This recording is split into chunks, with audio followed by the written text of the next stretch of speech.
SADD Nation. Welcome to another Webcast Wednesday. Today our guest is Robye and we're talking pedestrian safety. Welcome, Robye, and thank you for joining us. Thank you for having me. For our live listeners, if you come up with a question for Robye during our talk, please add it to our chat and we'll address it during our Q&A. So to start us off, Robye, would you tell us a little bit about yourself and why pedestrian safety is so near and dear to your heart? Okay, sure. Yeah, it's something that I wish I didn't need to be part of, but you know, they say sometimes your life changes in a matter of seconds, and that's what happened to me. I'm gonna just show you a few slides. But so I call myself a survivor because, well, it was February 17th, 2017. And I was walking across the street with my kids, and all of a sudden I was flying in the air. I'll never forget the color of her car.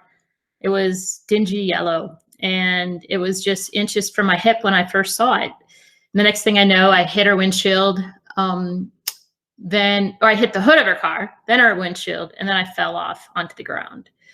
So I had actually been hit by a car going 40 miles an hour. Why I say I'm a survivor is I saw this statistic and I was pretty shocked, actually. 1 out of 10 people survive a crash like mine. So 9 out of 10 people die. Lucky for me, she was driving a small car. She was driving a Honda Civic. And, you know, if she had been driving a truck or a minivan, even a minivan, you know, she would have had me at a totally different place and I wouldn't have survived. So it's pretty scary being a pedestrian when there's cars on the road these days. And the crash, I don't really remember much about it. I remember the EMTs asking me if they could cut the purse off my shoulder. And then they asked me if they could cut my pants. And I was like, really, these are my favorite leggings. I still kind of miss them. I don't even know why I remember that part of the story, but I think because I thought it was sort of funny and I don't know. Anyway, this is me a couple days after the crash. I shattered my tibia in 8 places, broke my pelvis in 4. I had multiple fractures in my back, lots of body bruising and lots of road damage. Sorry, here's the pedestrian survival rate. So I tried to show this earlier. And so luckily, I am the 1 out of 10 people who are survived. This is where I'm in the hospital. I spent 5 days in the ICU, another week in the hospital, and then a week in a rehab center. And I was actually in Texas when all this happened, and I live in Colorado. So it was kind of painful because I was there and didn't, you know, my family came home after. So I was kind of stuck there. Okay, so anyways, it was rough in being in that beat up. It took a lot out of me. I was really weak. I was non-weight bearing for 12 weeks. And it took a toll on my family. So I guess the goal, you know, the thing that I want to people to understand most is, you know, driving distracted is something that affects a lot of people, and it affects people in different ways. So the person that hit me told the police that she was looking at her phone and didn't see me till I hit her windshield. So I can't imagine how she sees that every now and then, because I'm sure she does. But I mean, even when I tell it today, 3 years later, I still kind of get the heebie-jeebies about it because I can see myself hitting her windshield. So during my rehab, I started researching distracted driving because I was sitting around and I very heavily medicated, couldn't do a lot. And I just am shocked at how much distracted driving crashes there are every day. I mean, in the United States, approximately 9 people die every day in a distracted driving crash, and thousands are injured. And those numbers are underreported because, like, my crash didn't even count as a distracted driving crash. Because not all the police reports have the box to check for that. So pedestrian safety, it's so important. I mean, it's funny because my kids are different drivers. Like they learned, I'm going to get out of that for a second, but stop sharing. My kids stop way before the stop sign. And I think they changed, maybe they tell them differently in driver's ed than they did in our day, but they're so much safer, and it's so much safer for pedestrians because they'll stop further back and not like we stop. I tend to stop a little closer to the crosswalk. So it's super important. I don't know. Do you want to have, that's kind of my story.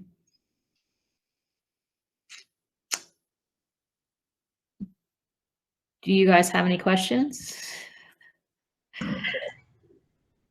I'm going to pop in. I actually, I do. And hi, I'm Lauren, by the way. We know that pedestrian and car fatalities are still a really good percentage of traffic deaths every year. So what are some tips that you can give to drivers to avoid injuring or harming, killing a pedestrian? Yeah, so, so important. I mean, there's lots of different ways you can be distracted in your car, but the most one that is identified today is your phone. So I'd say there are a number of ways you can keep safe. And one of them is putting do not disturb on your phone so that it doesn't ring. You don't get the dings. There are apps that you can put on your phone that keep you from driving distracted or, from getting messages or getting calls. Have passengers manage your phone.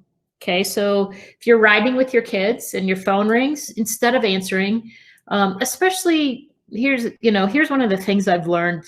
As a parent, you need to model good behavior for our kids. And if you don't want your teenagers to drive with their phone, then you need to not drive with your phone. So it's super important for parents to model good behavior and have your kids answer your phone. If you think, oh my God, I forgot I was supposed to send dad a text, have them do it for you. I mean, especially with them in the car, so important. Let's see, what else can I say? I think, in school zones, that's another statistic I learned that's really sad. We drive terrible in school zones. I just am going to say in general, I think the statistic is 3 out of 5 people drive with bad behavior in a school zone. So they're either speeding, looking at their phone, not seatbelted in, something.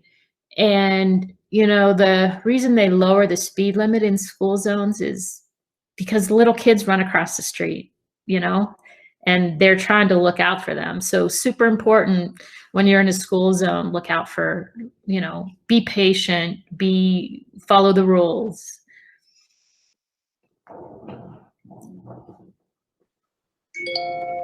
Thanks for those great tips for when we're driving and paying attention for pedestrians.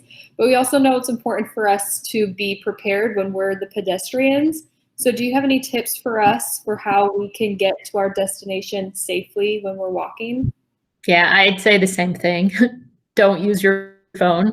I mean, I have to admit I have a little PTSD, and I'm, even if I'm walking or driving and I see someone walking across the street with their head in a phone, I want to just yell out my window, please, put your phone down. The other thing that I've noticed, and again, as a pedestrian crash victim, there are buttons for people to push, and there's new signs that give flashing signals and stuff. And I don't know why, but people tend to not push the button. So I'd say if you're at a crosswalk and there is a button to push it, because it gives people time to see you, and it's so important. So I definitely have noticed that as another thing to share.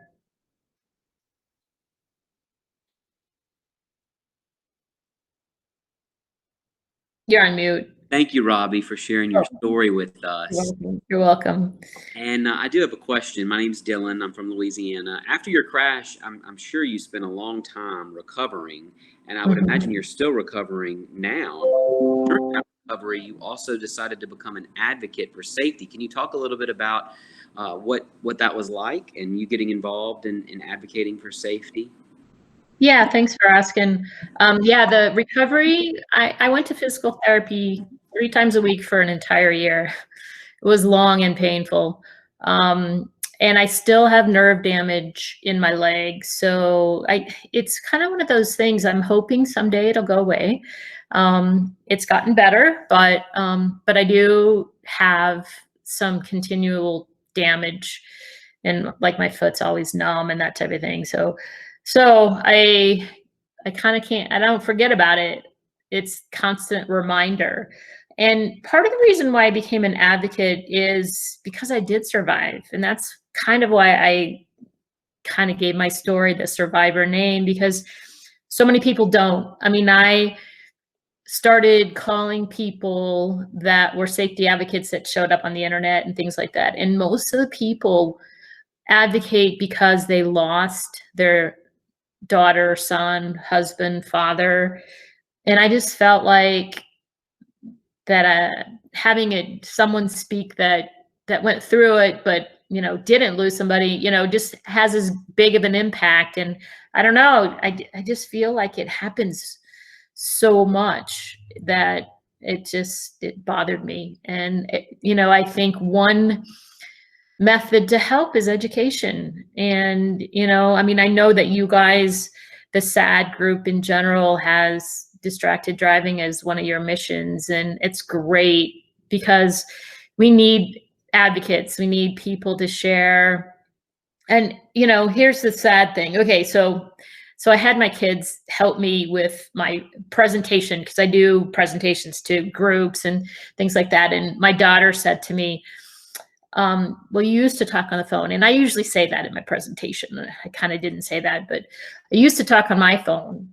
And I thought I could. I thought I could multitask.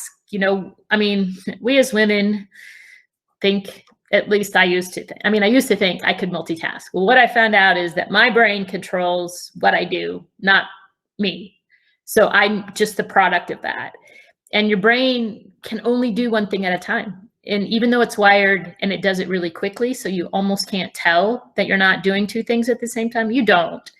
And so what happens is you're not doing either thing that you're trying to do at 100%. People told me that before and I didn't believe them. But it's a scientific study, so I'm going to believe it. And, it took me, it's sad to say, getting hit by a car to realize how dangerous it is to drive distracted with a phone, with eating food, whatever your distraction is. I mean, it's just super important to just drive. I mean, you don't get a second chance. Sometimes you might not get a second chance to drive safe. So, that's one of the things that I would say is, advocating and just educating other people as much as you can. Share it with your friends and family. So then they share it with their friends and family, and it kind of becomes that trickling effect of helping other people, I just don't want someone to go through what I've gone through. And the people who have lost family members, that's why they do it, because they don't want someone to go through that pain.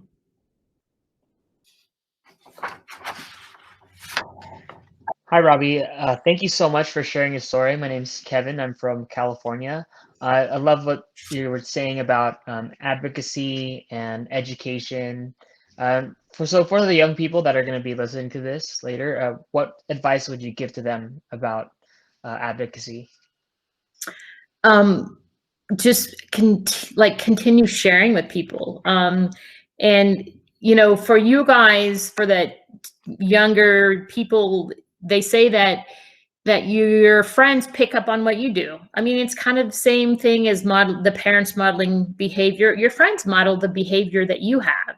So if you, have a good mission and don't drive distracted, and I don't want to throw in a million other things, but wear your seatbelt. That's another thing. I mean, it's a little bit different than pedestrian safety, but so important. And you can get in a car crash, and if you're not wearing a seatbelt, then your chance of survival is much less. So all those things that you can be safe about. I would say just continue to share them with your friends and support each other. I live in a small town. I live in Colorado, and I live near Vail, and we had a death here from a girl not wearing her seatbelt in her car, and it really killed our high school. I mean, she was and so they advocated just to try to keep things going. So again, something doesn't happen like that again. So when a big, tragedy happens, you don't want to wait for a tragedy to happen to advocate. So whatever you can do to help keep people safe.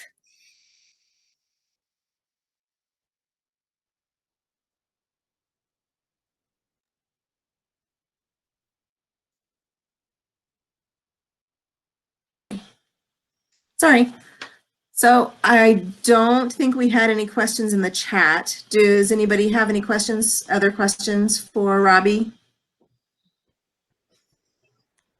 Yeah. All right. I actually do. I'm curious, you mentioned your kiddos. How did they feel about this? Didn't you say that you were walking across the street with your family when the crash happened? So how do they feel as witnesses? We didn't talk, they don't talk much about it. So if I didn't advocate like I do, I probably would never know. But because, I create a presentation and show it to them, I think they were affected differently. I have twins, and they're very different though. And one was a little, like, they were 16 and not quite 16. Oh yeah, maybe they turned 16 and hadn't started driving yet, but one was very much more hesitant after the crash than the other one. And I mean, I think that, well, my kids don't use their phone in the car ever either. So we all learned a big lesson. No social media, no anything. And I don't even feel like I have to ask them about it. My husband was a little different story. Took him longer to jump on that no phone bandwagon. But yeah, my kids, they're pretty resilient, and I think it was kind of hard to leave because I was in Texas when they came home, but and then they actually, did a lot of taking care of me, which was kind of different. Virgin, you know what I mean? So yeah, it does affect your family. I mean, like somebody had to cook dinner. I slept in my living room in a hospital bed for 6 weeks. So it was pretty brutal. Robye, Dylan would like to know if the driver of the crash had any legal consequences from her part in this crash. The driver of the crash did not get a ticket. Isn't that crazy? Yeah. I still have a hard time with that. Yeah. I don't know. Because she was just 18 years old, and they felt like, this is what they told my husband. My husband like almost flew through the phone at them. But, they said that she was so remorseful, and, it was not on purpose and blah, blah. Yeah. I just, lucky for her, not so lucky for me. But I mean, I hope, and again, I don't really know. I hope that she learned a lesson from it, and that she tells her friends the same thing.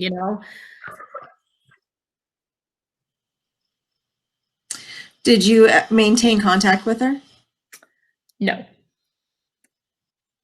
Yeah, I wanted to have her apologize to me as part of the agreement, but her insurance company said they couldn't make her do that, so nothing ever happened. Wow. Well, I know in Colorado she would have at least had a ticket. Yeah, they would have given her And probably most of these other states as well. Yeah, they would have given her a ticket for careless driving in Colorado, but believe it or not, in Texas, they don't have a careless driving ticket in Texas. Isn't that weird? Now, Interesting. yeah, I looked it up. Trust me. I was like, this is crazy. But, yeah. Dylan commented that we really need a state coordinator in Texas. And I agree. We do have teens in the driver's seat there too. And I know they work really hard on these things. So maybe we need to bring that up to them. Yeah. At least check in with them. This was 3 years ago. Maybe something has changed in the past 3 years, well, hopefully. They did pass a texting law since then. So you can get a ticket. I'm not sure if it's a primary offense or not. But anyway, yeah, but I appreciate you guys asking me to share my story. I like to share it whenever I can. Again, the thing is, you just never know when something's going to happen, and you don't want to wait until something happens for you to change the way you do things. And I'm sure you guys all know that. I guess, that's your message, is to be aware and to be safe. And so that's awesome that you guys, spread yourselves out so well through schools and things like that. But that's what I'd say. Someone I met lost her daughter, and her comment, or one of her quotes, was, "Nothing happening on your phone is worth a life, yours or a loved one." So I think that's what I'll leave you with, unless you guys have any more questions. I think we've come through all of our questions. So thank you so much for being with us today. Thanks. And thank you for advocating for safer roads. And I also want to point out that I love the idea of us advocating before we need to advocate. I think it's human nature to react, and being proactive and not waiting for your loved one to be lost, or a friend or something like that. And then actually following what you advocate for is really, really important. So thank you so much again to everybody here. Tune in next week for another Super Webcast Wednesday. Our guest will be Nicholas Hazlett, and we'll be discussing drug-impaired driving just in time for the 4th of July weekend.